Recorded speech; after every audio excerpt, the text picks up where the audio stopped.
Paper 2, question 5. So in this video, we're going to look at what makes a really good response to question 5. What tips can you follow in order to get a grade 9 in your response? So let's get straight into it. So if you look at the question, and I covered this in my previous video. So the statement was, people have become obsessed with traveling even further and faster. However, travel is expensive, dangerous, damaging, and a foolish waste of time. Write an article for a news website in which you argue your point of view on this statement. So you're writing an article and you have to argue your point of view. So it should be persuasive. So looking at the statement, you should start gathering your ideas. And me personally, I'm someone who really enjoys traveling and believe that it can enrich a person, expose them to different cultures, different countries, different customs, and empower one's life experiences. So I would definitely argue against this statement. So I would first of all plan my ideas. I'd spend about 10 minutes planning the ideas, and the total amount of time that I should spend on my response for question 5 is 45 minutes. So once you spend the first 10 minutes planning, you need to get straight into the writing. And if you look at my previous video, I showed you examples of how not to answer question 5. And after marking so many papers, the responses I'm seeing are very similar. Some of them lack this individual, personalized tone.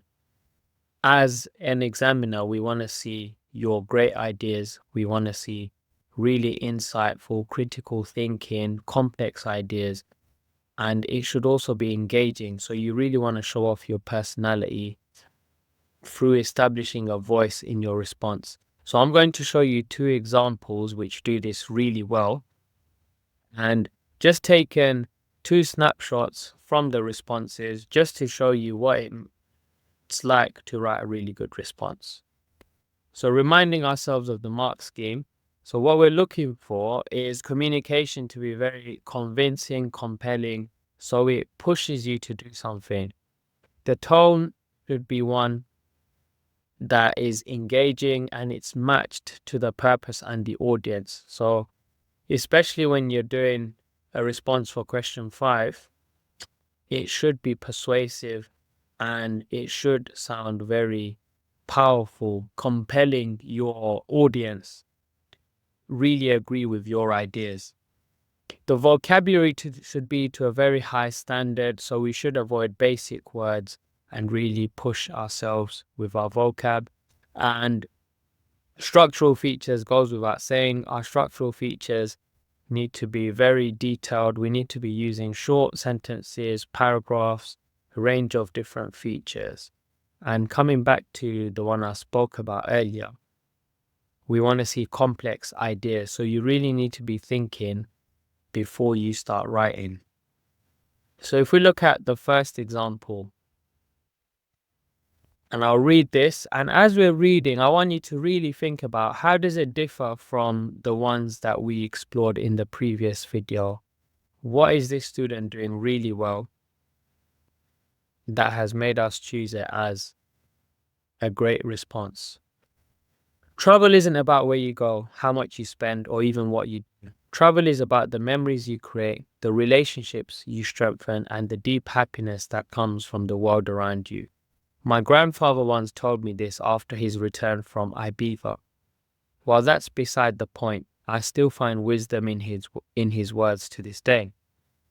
With the global pandemic easing and economy steadily improving, the rise in travel was inevitable. It was expected that travel would surge after a year of total lockdown, but the relentless pace at which it continues to grow is deeply concerning. From vacations to business trips to the pursuit of new lives, travel has become unstoppable. In fact, since 2015, the number of flights per day has skyrocketed by 46% globally. So this is our first example. What I really like about this one is it's engaging, the ideas are very strong, and it seems very interactive. in that as you're reading it, there seems to be a connection between the writer and the reader.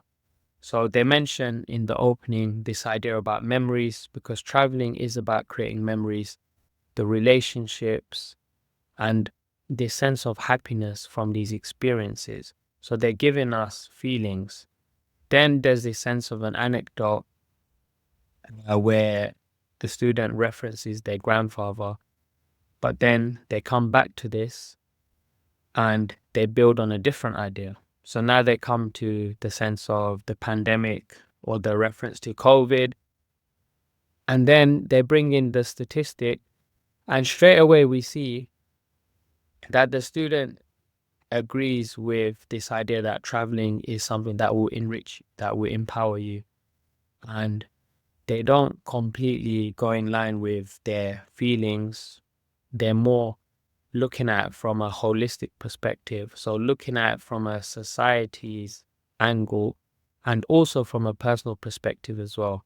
And coming back to this 2015, they start with this statistic, and you could see that this is something that they're going to develop on further. So they've got a really good focus here with this answer, and is definitely pushing this sense of it being engaging, complex, and it's definitely what we're looking for. There's a lot of personality within this answer, and that's something that you need to take from this video.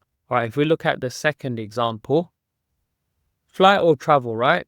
In the modern day, a flight can cost up to £1,000 for a destination halfway across the world, a truly alarming statistic that demands immediate intervention.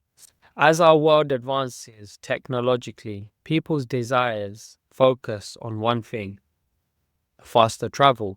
It's almost surreal to think that just 100 years ago we witnessed the first commercial flights, and now we dream of teleporting from one place to another. This relentless pursuit is, frankly, absurd. How selfish are we to indulge in trips to the beaches of the Bahamas, spending money as if it grew on trees?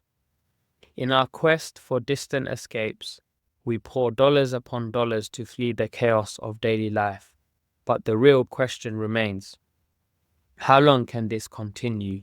Travel is undeniably an unforgettable experience, but shouldn't we prioritize making travel better, more reliable, and less wasteful for our future? What I really like about this response, again, they start off with a really strong hook. It gets straight into their ideas.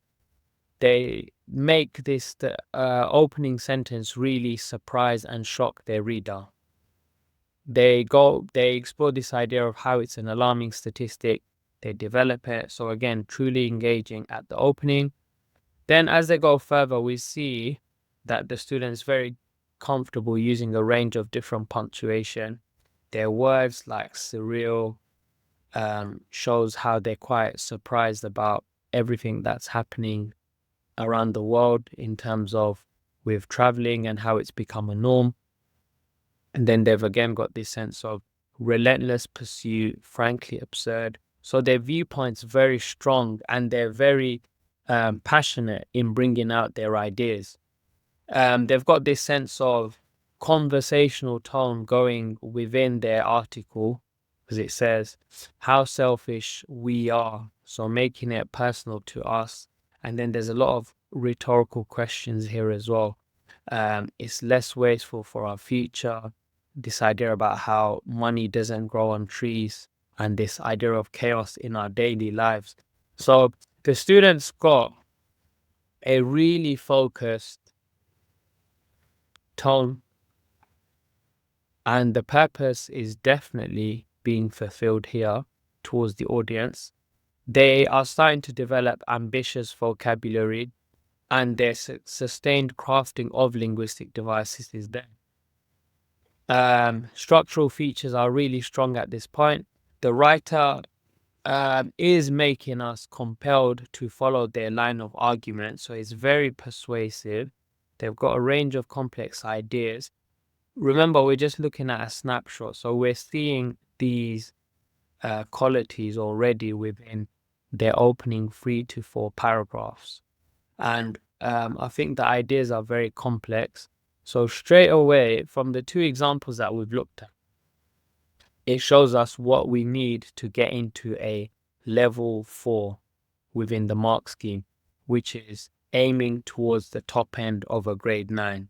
So looking at this video and looking at the examples I've shown you should give you a better insight into what your answers should look like, should sound like. So you really want to emphasize your tone, really establish a voice within your article, your speech, or your newsletter, and really show your personality and think outside of the box to make your ideas complex.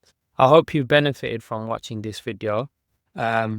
Do remember to like and subscribe, and there will be more videos uploaded. But that brings us to a close because we've now covered the whole of paper 1 and the whole of paper 2. There will be more videos coming, but make sure you watch these videos. And if you do have any questions or comments or any possibilities or videos you'd like to see in the future, just leave them in the comments. Thank you for watching and take care.